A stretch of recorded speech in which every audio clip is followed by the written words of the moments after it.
एक बड़े से गांव में दो भाई रहते थे। बड़े भाई का नाम था रघुवीर और छोटे भाई का नाम था माधव। रघुवीर के पास अपार धन दौलत थी। गांव में उसकी सबसे बड़ी हवेली थी। ऊंची दीवारें, बड़ा सा लोहे का फाटक, अंदर संगमरमर का फर्श और चारों ओर नौकर चाकर। उसकी पत्नी का नाम था सुशीला। सुशीला महंगी रेशमी साड़ियां पहनती थी, सोने के गहनों से सजी रहती थी।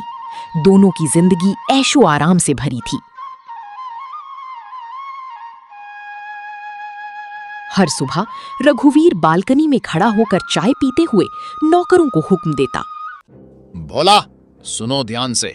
गोदाम से आज ही 100 बोरी गेहूं शहर भेज देना। गाड़ी समय पर निकलनी चाहिए, जरा भी देर नहीं होनी चाहिए। सौदा बहुत बड़ा है, किसी तरह की लापरवाही बर्दाश्त नहीं होगी। जी मालिक, अभी इंतजाम करता हूँ। सारी बोरियां तौलकर गाड़ी में चढ़वा देता हूँ। समय पर शहर के लिए रवाना हो जाएगी। उनके घर में हर सुख सुविधा थी। बड़े बड़े कमरे, महंगे फर्नीचर, चांदी के बर्तन। लेकिन इस चमक के बीच एक ठंडापन भी था, रिश्तों में दूरी और मन में अहंकार। आज जरा आराम से बैठकर पूरा हिसाब किताब ध्यान से देख लीजिएगा। पिछले महीने का मुनाफा किसी भी हालत में कम नहीं होना चाहिए। अगर कहीं कोई कमी या गड़बड़ी रह गई हो तो अभी संभाल लीजिए, बाद में पछताना ना पड़े। तुम बेफिक्र रहो। जब तक रघुवीर इस कारोबार को संभाल रहा है, इस घर की तिजोरी कभी खाली नहीं होगी। घाटा हमारे हिस्से में नहीं आता। हम हमेशा फायदा करना जानते हैं। उसी गांव के दूसरे छोर पर मिट्टी की एक छोटी सी झोपड़ी में माधव रहता था। उसकी पत्नी का नाम था गौरी और उनके छोटे बेटे का नाम था कान्हा। माधव बहुत गरीब था। उसके पास छोटा सा खेत था जिसमें फसल ना के बराबर होती थी। इसीलिए वो रोज सुबह काम की तलाश में निकलता। कभी खेत में मजदूरी, कभी ईंट भट्टे पर काम, कभी किसी के घर सामान ढोने का काम। उसकी कमीज कई जगह से फटी हुई थी, पैरों में घिसी हुई चप्पल, लेकिन चेहरे पर मेहनत की सच्चाई थी। सुनिए कान्हा के पिताजी, घर में आटा बस थोड़ा सा ही बचा है। अगर आज भी काम नहीं मिला तो बच्चों को क्या खिलाएंगे? यही सोच सोचकर मेरा मन घबरा रहा है। सुबह से दिल में एक अजीब सी बेचैनी है। आज कहीं ना कहीं काम मिल जाए तो बहुत अच्छा रहेगा, वरना सच में बड़ी परेशानी हो जाएगी। तुम इतनी चिंता मत करो गौरी। ईश्वर ने चाहा तो आज मैं खाली हाथ बिल्कुल नहीं लौटूंगा। मैं जी जान लगाकर मेहनत करूंगा और काम ढूंढ कर ही वापस आऊंगा। ऊपर वाला सब देख रहा है और मेहनत करने वाला कभी भूखा नहीं सोता। बस तुम हिम्मत बनाए रखो, सब ठीक हो जाएगा।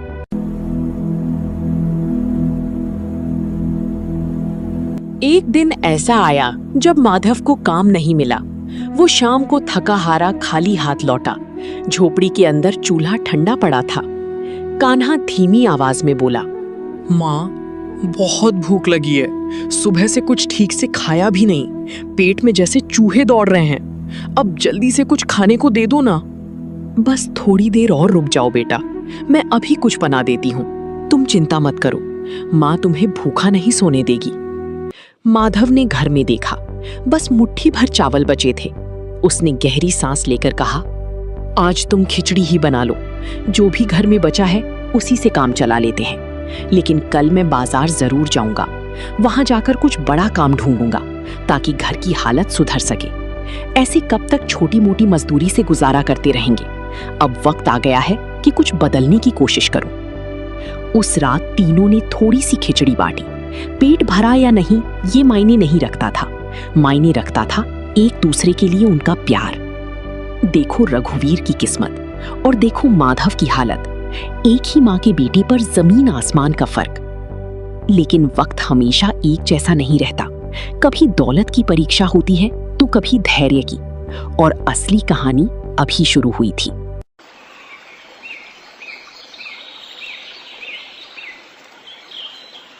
एक साल बीत गया। समय ने बहुत कुछ बदल दिया था, लेकिन एक बात अब भी वैसी ही थी।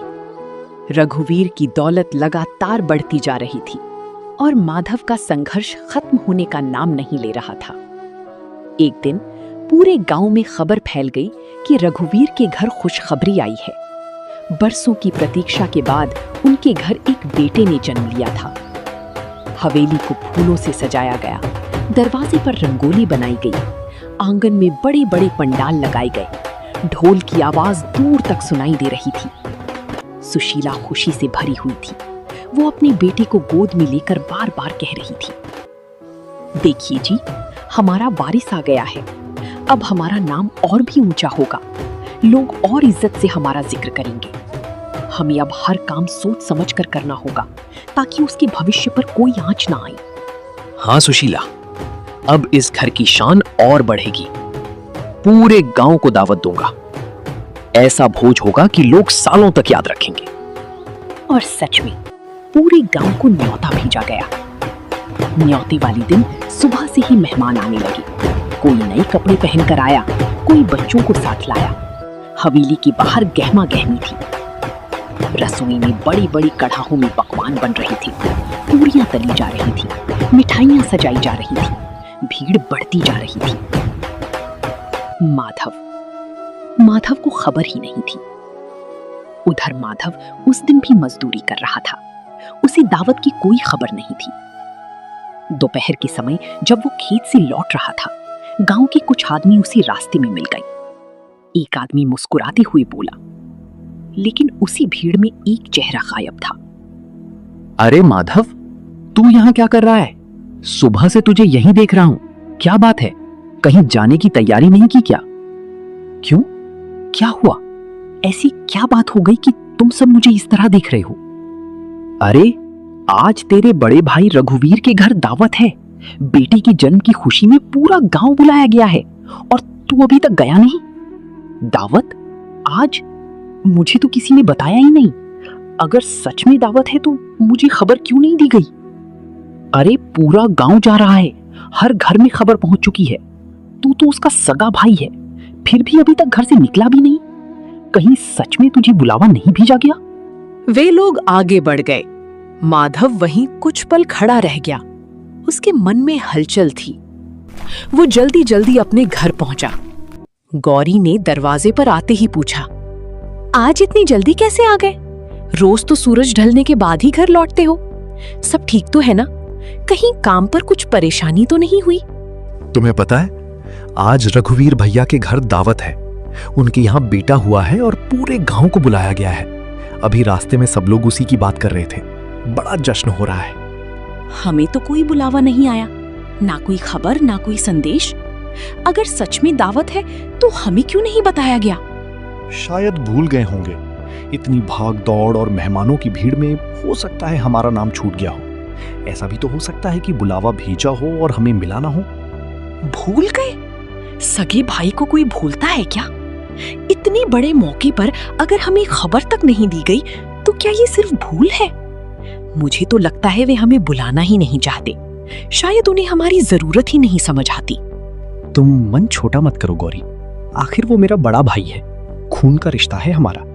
इतनी भाग दौड़ और मेहमानों के बीच सच में नाम छूट गया हो सकता है। हर बात को दिल पर मत लो। कभी कभी हालात भी वजह बन जाते हैं। बाबा, हम भी चलेंगे ना? वहाँ ढेर सारी मिठाई मिलेगी ना? मैं भी नए कपड़े पहनकर जाऊंगा और भैया को देखूंगा। माधव ने बेटे की चमकती आंखों को देखा। उसकी मासूम उम्मीदों में इतनी सच्चाई थी कि माधव के दिल की कसक और गहरी हो गई, जैसे किसी ने चुपचाप अंदर चोट कर दी हो। हाँ बेटा, हम भी चलेंगे। तुम तैयार हो जाओ, हम सब साथ में दावत में जाएंगे। माधव ने घर के कोने से अपने बेटे का छोटा सा लकड़ी का झूला उठाया। गौरी ने आश्चर्य से पूछा, ये झूला क्यों ले जा रहे हो? अभी तो कान्हा इसी में सोता है। उसके बिना कैसे काम चलेगा? अचानक इसे देने की क्या जरूरत पड़ गई? भाई के घर बेटा हुआ है, हमारे पास देने को और है ही क्या? ना पैसे, ना कोई कीमती चीज। यही छोटा सा झूला है जो दिल से दे सकते हैं। बच्चे के काम आ जाएगा। कम से कम हमारी तरफ से एक स्नेह तो पहुंचेगा। लेकिन ये तो कान्हा का झूला है। उसने इसी में झूल झूल कर रातें काटी हैं। क्या सच में इसे दे देना ठीक होगा? बच्चे का झूला बच्चे की ही काम आएगा। हमारा कान्हा बड़ा हो रहा है, धीरे धीरे उसे इसकी आदत भी छोड़नी होगी। अगर ये किसी और नन्हे को सुकून दे सके तो इसमें बुरा क्या है? माँ, मैं बिना झूले के भी सो जाऊंगा। अब मैं बड़ा हो गया हूं ना, मुझे इसकी जरूरत नहीं। आप ये चाचा के बच्चे को दे दो। उसे अच्छा लगेगा तो मुझे भी खुशी होगी। माधव ने साधारण कपड़े पहने, झूला सिर पर रखा। कान्हा उसके साथ चल पड़ा। रास्ते में ढोल की आवाज तेज हो रही थी। हवेली रोशनी से जगमगा रही थी। ऊंचे दरवाजे पर रंग बिरंगी झालरें लटक रही थीं। अंदर बड़ी बड़ी शहरों से आए अमीर मेहमान खड़े थे। किसी ने रेशमी शेरवानी पहन रखी थी, कोई सोने की घड़ी दिखा रहा था। हंसी मजाक, ऊंची आवाजें, चांदी के बर्तनों की खनक, हर तरफ शान ही शान थी। जैसे ही माधव ने हवेली के अंदर कदम रखा, उसका दिल तेजी से धड़कने लगा। उसके कंधे पर लकड़ी का छोटा सा झूला था। बदन पर साधारण और जगह जगह से रफू की हुई कमीज थी। पैरों में घिसी हुई चप्पलें थीं। उसके साथ कान्हा था, जो चारों तरफ आश्चर्य से देख रहा था। बाबा, यहाँ तो बहुत बड़े बड़े लोग आए हैं। सब कितने अच्छे कपड़े पहने हैं और कितनी चमक दमक है चारों तरफ। क्या हम भी अंदर जा सकते हैं? हाँ बेटा, तेरे चाचा बड़े आदमी हैं। उनके जान पहचान वाले भी बड़े लोग ही होंगे। लेकिन याद रखना, बड़ा इंसान कपड़ों या दौलत से नहीं, दिल से होता है। हम भी सिर उठाकर अंदर जाएंगे। लेकिन भीड़ के बीच खड़े होकर माधव को लगा जैसे वो बहुत छोटा हो गया हो। आसपास खड़े लोग उसे ऊपर से नीचे तक देख रहे थे। कुछ की भौहें सिकुड़ गईं। वो एक कोने में खड़ा हो गया। मन में अजीब सी शर्म और घबराहट भर गई। क्या मुझे सच में आना चाहिए था? शायद गौरी सही कह रही थी। तभी एक भारी आवाज उसके पास आई। हे भाई साहब, आप कौन हैं? पहले कभी देखा नहीं आपको यहाँ। जरा साफ साफ बताइए। माधव ने देखा सामने एक अमीर सा दिखने वाला आदमी खड़ा था। चमकदार कपड़े, हाथ में सोने की अंगूठियां। वो आदमी फिर बोला, इतनी बड़ी दावत में सिर्फ खास मेहमान बुलाए गए हैं? आपको पहले कभी यहाँ नहीं देखा। किस तरफ से आए हैं आप? किसने बुलाया है? माधव का गला सूख गया। हाथों की पकड़ झूले पर और कस गई। जी, मैं दरअसल। साफ साफ बोलिए, यूं हकलाने से बात समझ नहीं आती। आप हैं कौन और किस लिए आए हैं यहाँ? मैं रघुवीर का छोटा भाई हूं। सोचा था खुशी के मौके पर मिल लूं, बच्चे को आशीर्वाद दे दूं। सच में? लेकिन कभी नाम नहीं सुना आपका, ना ही पहले देखा है आपको यहाँ। उस आदमी की आवाज इतनी ऊंची थी कि आसपास खड़े लोग भी सुनने लगे। इतने में रघुवीर वहां आ पहुंचा। रेशमी कपड़े पहने, सीना ताने, चेहरे पर घमंड की चमक। उस आदमी ने रघुवीर की ओर इशारा करते हुए कहा, रघुवीर जी ये कह रहे हैं कि ये आपके भाई हैं? कुछ पल के लिए सन्नाटा छा गया। माधव ने उम्मीद से अपने बड़े भाई की तरफ देखा। उसकी आंखों में एक मासूम विश्वास था। अब भाई मुस्कुराकर गले लगा लेगा, कहेगा, हाँ ये मेरा छोटा भाई है। लेकिन रघुवीर के चेहरे पर एक अलग ही भाव था। उसने माधव को ऊपर से नीचे तक देखा। फटी कमीज, कंधे पर लकड़ी का झूला, पास खड़ा साधारण कपड़ों में बच्चा। रघुवीर के चेहरे पर कठोरता आ गई। ये मेरा भाई नहीं है साहब, आप गलत समझ रहे हैं। ये मेरा भाई नहीं है। माधव के कानों में जैसे शब्द हथौड़ी की तरह गूंज उठे। ये मेरा भाई नहीं है। एक पल को उसे लगा जैसे आसपास की सारी आवाजें थम गई हों और बस यही वाक्य बार बार उसके भीतर टूट कर गिर रहा हो। ये तो हमारे यहाँ काम करने वाला मजदूर है। कभी कभी गोदाम में काम कर जाता है, बस इतना ही संबंध है। शायद दावत देखकर चला आया होगा, इसलिए आप लोग भ्रम में पड़ गए। भीड़ में हल्की हंसी गूंज उठी। माधव का चेहरा पीला पड़ गया। वो कांपती आवाज में बोला, भैया मैं माधव हूँ, आपका छोटा भाई। बचपन में हम साथ ही तो बड़े हुए हैं। मैं बस खुशी में शामिल होने आया था। सोचा था आपकी बेटी को आशीर्वाद दे दूं। क्या आप सच में मुझे पहचान नहीं रहे? देखो, यहाँ बड़ी इज्जतदार सभा लगी है। शहर के नामी लोग बैठे हैं, कोई तमाशा खड़ा मत करो। अगर काम करना है तो कल गोदाम आ जाना, वहाँ बात कर लेंगे। लेकिन आज मेहमानों के बीच इस तरह की बातें मत करो, इससे मेरी प्रतिष्ठा पर असर पड़ता है। ओह अच्छा, हमने तो समझा कोई करीबी रिश्तेदार होंगे, इसलिए पूछ लिया। गलती हो गई हमसे। दूसरा आदमी हंसते हुए बोला, हमारे रिश्तेदार भी हमारी तरह ही इज्जतदार और हैसियत वाले हैं।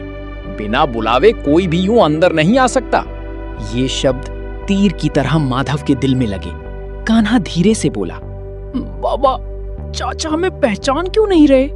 माधव के होंठ सूख गए। वो कुछ बोल ना पाया। उसने झूले को धीरे से जमीन पर रखा। मैं तो बस बच्चे के लिए ये झूला लाया था, सोचा काम आ जाएगा। रघुवीर हंस पड़ा। मेरा बेटा इस साधारण लकड़ी के झूले में झूलेगा क्या? उसके लिए तो खास मखमल का झूला तैयार हो रहा है, समझे आप? हमें किसी चीज की कोई कमी नहीं है, ये सब अपने पास ही रखो, यहाँ इसकी जरूरत नहीं पड़ेगी। माधव ने सिर झुका लिया। उसकी आंखों में आंसू आ गए। ठीक है मालिक। उसने भैया नहीं कहा, बस मालिक कहा। बाबा, हम खाना नहीं खाएंगे? सब लोग पंक्ति में बैठकर खा रहे हैं, मिठाइयों की खुशबू भी आ रही है। क्या हम थोड़ी देर रुक नहीं सकते? नहीं बेटा, हमें घर चलना है, यहाँ हमारा रुकना ठीक नहीं है। चलो, माँ इंतजार कर रही होगी। वो मुड़ा और कान्हा का हाथ पकड़ लिया। कान्हा ने मासूमियत से पीछे मुड़कर हवेली की रोशनी देखी। हवेली के अंदर ढोल फिर बजने लगे, हंसी फिर गूंज उठी, लेकिन बाहर एक भाई का दिल टूट चुका था। कुछ कदम चलने के बाद कान्हा ने धीरे से पूछा, बाबा, चाचा ने आपको मजदूर क्यों कहा? माधव का गला भर आया। उसने जवाब देने की कोशिश की, लेकिन शब्द उसका साथ नहीं दे रहे थे। थोड़ी देर बाद उसने खुद को संभालते हुए कहा, बेटा, कभी कभी बड़े लोग अपनी इज्जत बचाने के लिए छोटी बातों को भूल जाते हैं।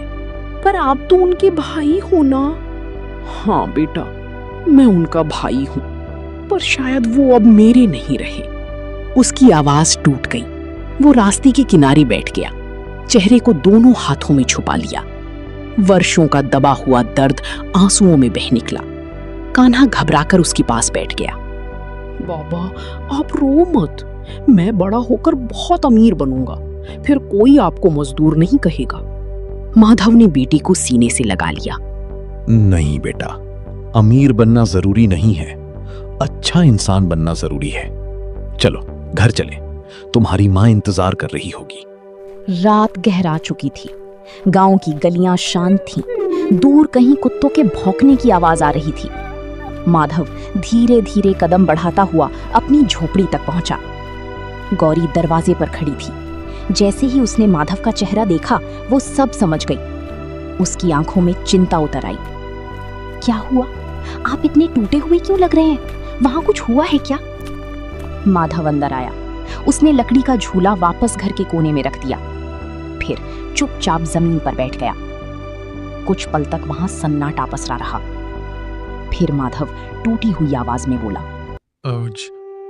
आज रघुवीर भैया ने सबके सामने कहा कि मैं उनका भाई नहीं, उनका मजदूर हूं। गौरी की आंखें भर आईं। मैंने कहा था ना, वो हमें बुलाना नहीं चाहते।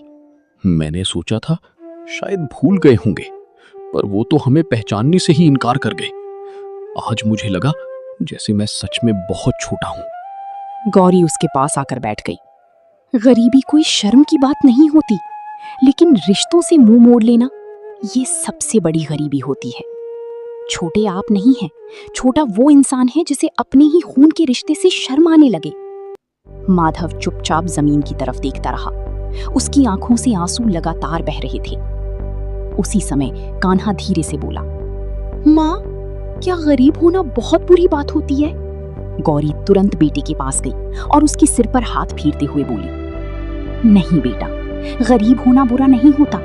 बुरा होता है दूसरों का दिल दुखाना। जिसके पास दया और संस्कार हो, वही सबसे बड़ा धनवान होता है।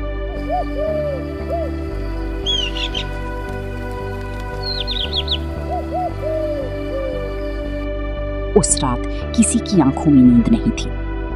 माधव बाहर आकाश की ओर देखता रहा, जैसे अपने टूटे हुए मन को संभालने की कोशिश कर रहा हो। दूसरी तरफ हवेली में अब भी जश्न चल रहा था। ढोल बज रहे थे, लोग हंस रहे थे, चांदी के बर्तनों में मिठाइयां परोसी जा रही थी।